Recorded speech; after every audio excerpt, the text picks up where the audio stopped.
हमने पिछले वीडियो में यहाँ तक पढ़ा था कि उसके पिताजी की मृत्यु हो जाती है, लक्ष्मण के पिताजी की मृत्यु हो जाती है और वह अपने पिता की मृत्यु के विछोह में जो गुस्सा रहता है वो अपने पति के ऊपर गहने फेंक फेंक कर करती है। आगे देखिए, जीवन के दूसरे परिच्छेद में भी सुख की अपेक्षा दुख ही अधिक है। जब उसने गेहुए रंग और बटिया जैसी मुख वाली पहली कन्या के 2 संस्करण और कर डाले, तब सास और जिठानियों ने होठ बिचकाकर उपेक्षा प्रकट की।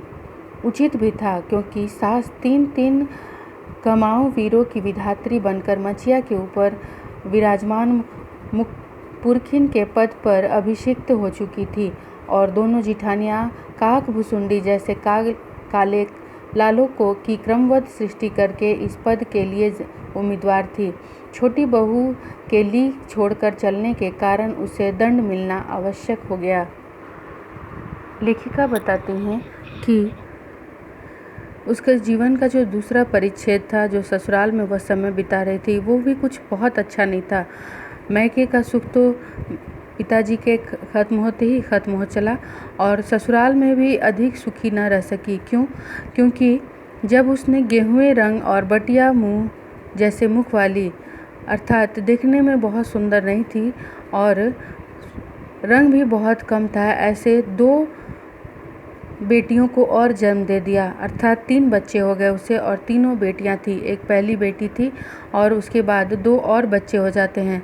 इसलिए बेटी होने के कारण उसे यह अपमान, यह कष्ट उसे ससुराल में सहना ही पड़ता था, क्योंकि सास के 3 बेटे थे और तीनों कमाने वाले थे और जो उसकी जेठानियाँ थी उसके भी बच्चे थे, दोनों जेठानियों के बच्चे थे।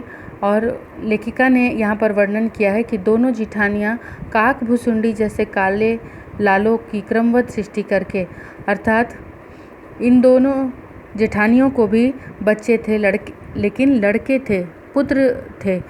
भले ही वो काक भुसुंडी अर्थात काले कौवे की तरह ही क्यों न थे, लेकिन उनका सम्मान घर में ज़्यादा था। जिस समय की यह बात कही जा रही है, उस समय समाज में लड़कियों के लिए की स्थिति बहुत अच्छी नहीं थी। इसलिए लड़कों का ज़्यादा मान था, यह कहकर कि वे कुल का मान बढ़ाएंगे, कुल को आगे बढ़ाएंगे, वंश परंपरा को आगे बढ़ाएंगे। इसलिए लड़का पैदा करने वाली माताओं का ज़्यादा सम्मान था और लड़की पैदा करने वाली लक्ष्मी जैसी माताओं का सम्मान नहीं था। छोटी बहू, क्योंकि जो रास्ता बनाया गया था कि सास भी 3 बेटे पैदा करती है और जेठानियों को भी बेटा ही होता है, तो छोटी बहू को जब बेटी हो जाती है तो उसे दंड मिलना आवश्यक हो गया था, अर्थात उसे कष्ट देने लगे लोग। जेठानियाँ बैठकर लोक चर्चा करती और उनके काले कलूटे लड़के धूल उड़ाते। वह मट्ठा फेरती, कूटती, पीसती, रांधती और उसकी नन्ही लड़कियां गोबर उठाती, कंडे पाथती। जिठानियाँ अपने भात पर सफ़ेद राब रखकर गाढ़ा दूध डालती और अपने लड़कों को औंठते हुए दूध पर से मलाई उतारकर खिलाती। वह काले गुड़ की डली के साथ कठौती में मट्ठा पाती और उसकी लड़कियाँ चने बाजरे की घुघरी चबाती।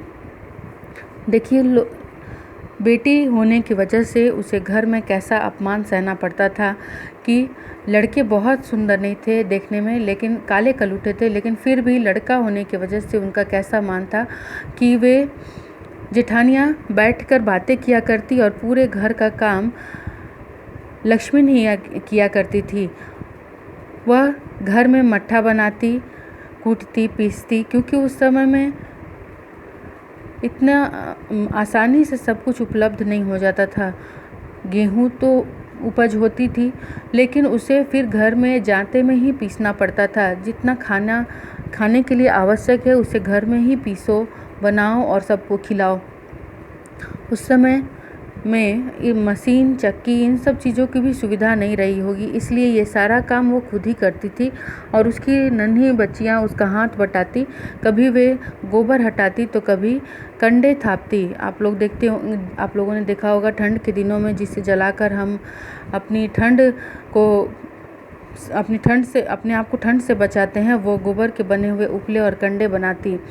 जेठानियों के लड़के क्या खाते हैं? चावल के ऊपर एकदम गाढ़ा दूध और उबलते हुए दूध में से ऊपर से छाली उतारकर, मलाई उतारकर अपने बच्चों के खाने में डालकर अपने लड़कों को खिलाती। और उनकी लक्ष्मण की जो बेटी थी, वे लोग चने और बाजरे की घुघरी, भुना हुआ चना और बाजरा खाती और मट्ठा पीकर रह जाती। खाने में भी बहुत भेदभाव। इस दंड विधान के भीतर कोई ऐसी धारा नहीं थी जिसके अनुसार खोटे सिक्कों की टकसाल जैसी पत्नी से पति को विरक्त किया जा सकता। सारी चुगल चबाई की रणनीति उसके पत्नी प्रेम को बढ़ाकर ही होती थी। जेठानियाँ बात बात पर धमाधम पीटी कूटी जाती, पर उसके पति ने उससे कभी उंगली भी नहीं छुआई। वह बड़े बाप की बड़ी बात वाली इकलौती बेटी ही नहीं थी, विमाता की किंवदंती बन जाने वाली ममता की छाया में भी पली है। 5 वर्ष की वय में उसे हंडिया बेटी को पहचानता था। इसके अतिरिक्त परिश्रमी, तेजस्विनी और पति के प्रति रोम रोम से सच्ची पत्नी को वह चाहता भी बहुत रहा होगा, क्योंकि उसके प्रेम के बल पर ही पत्नी ने अलगौचा करके सबको अंगूठा दिखा दिया।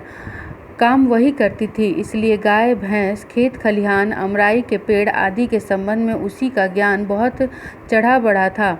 उसने छाँट कर ऊपर से असंतोष की मुद्रा के साथ और भीतर से पुलकित होते हुए जो कुछ लिया वह सबसे अच्छा भी रहा।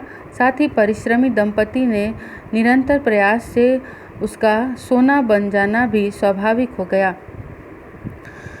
लेखिका यहाँ बताती हैं कि किस प्रकार भक्तिन का दुर्भाग्य उसे लड़कपन से ही पीछा नहीं छोड़ रहा था।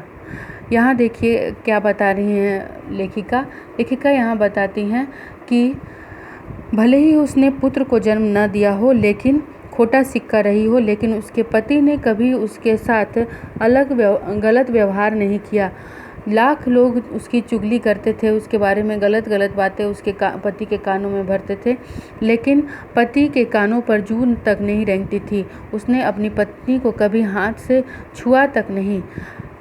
पति के प्रति वह इतनी समर्पित थी कि उसके प्रेम के आगे लोगों की चुगल चुबाई कुछ काम नहीं आती थी। और दूसरी तरफ उसकी दोनों जिठानियाँ छोटी छोटी बातों में अपने पतियों से धमाधम पीटी कूटी जाती थी, अर्थात मारी पीटी जाती थी, खूब मार खाती थी अपने पतियों से। यह देखिए वह एक बड़े बाप की बेटी थी, बड़ी बातें करने वाली थी। शायद इसी कारण उसका पति उसे समझता था और पहचानता था, इसीलिए लोगों की कही हुई बातों में वह कभी नहीं आता था। वह बहुत ही परिश्रमी थी, भक्तिन बहुत ही परिश्रमी थी, तेजस्विनी भी थी और अपने पति के लिए रोम रोम से समर्पित। वह बहुत ही अपने पति की सेवा भी किया करती थी।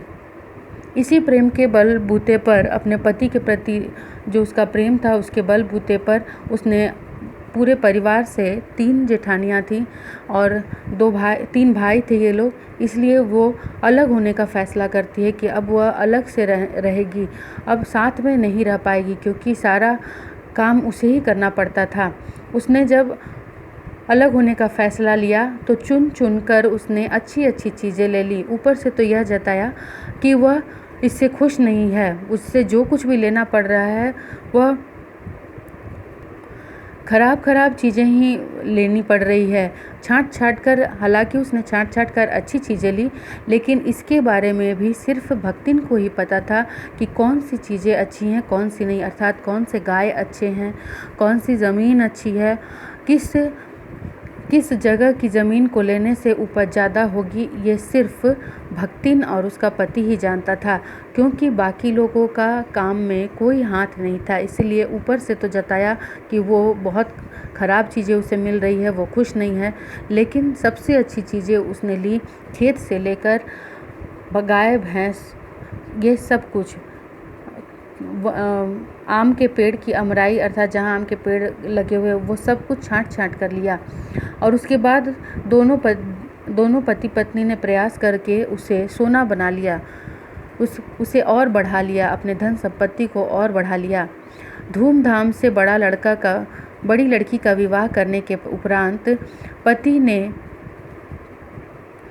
घरौंदे से खेलती हुई 2 कन्याओं और कच्ची गृहस्थी का भार 29 वर्ष की पत्नी पर छोड़कर संसार से विदा ली। कम समय में ही पति का स्वर्गवास हो गया। बड़ी बेटी का तो विवाह हो गया, लेकिन छोटी 2 बेटियां रह गई थी। जब वह मरा तब उसकी अवस्था 36 वर्ष से कुछ ही अधिक रही होगी। पर पत्नी आज उसे बुढ़ऊ कहकर स्मरण करती है। भक्ति सोचती है कि जब वह बूढ़ी हो गई तब क्या परमात्मा के यहाँ वे भी न बूढ़ा हो गए होंगे, अतः उन्हें बुढ़ऊ न कहना उनका घोर अपमान होगा। पति से कैसा प्रेम था कि वह अपनी अवस्था को देखकर और यह अनुमान लगा लेती है कि पति आज से इतने वर्षों पहले उनकी मृत्यु हो गई थी, तो मैं बूढ़ी हो गई हूँ तो वो भी बूढ़े हो गए होंगे, इसलिए उन्हें बुढ़ऊ बुढ़ऊ कहकर पुकारती थी। यदि वह ऐसा नहीं करती तो शायद उनका अपमान होता। यह बात उसके मन में बैठी हुई थी। जब वह उसके पति की मृत्यु हुई तो वह सिर्फ 29 वर्ष की थी। हाँ, तो भक्तिन के हरे भरे खेत, मोटी ताजी गाय भैंस और फलों से लदे पेड़ देखकर जेठ जिठौते के मुंह में पानी भर आना ही स्वाभाविक था। इन सब की प्राप्ति तो तभी संभव थी जब भयहू दोबारा घर कर लेती, पर जन्म से खोटी भक्तिन इनके चकमे में आई ही नहीं। उसने क्रोध से पांव पटक पटक कर आंगन को कंपायमान करते हुए कहा, हम कुकरी बिलाई न होए, हमार मन पुसाई तो हम दूसरा के। वह कहती है कि हम कोई कुत्ते बिल्ली नहीं हैं, हमार मन पुसाई तो हम दूसरा के जाब नहीं, तो तुम्हार पचे की छाती पे होरहा भुजब और राब करब, समझे रहो। हम कोई कुत्ते बिल्ली नहीं हैं, कुकरी बिलाई नहीं हैं।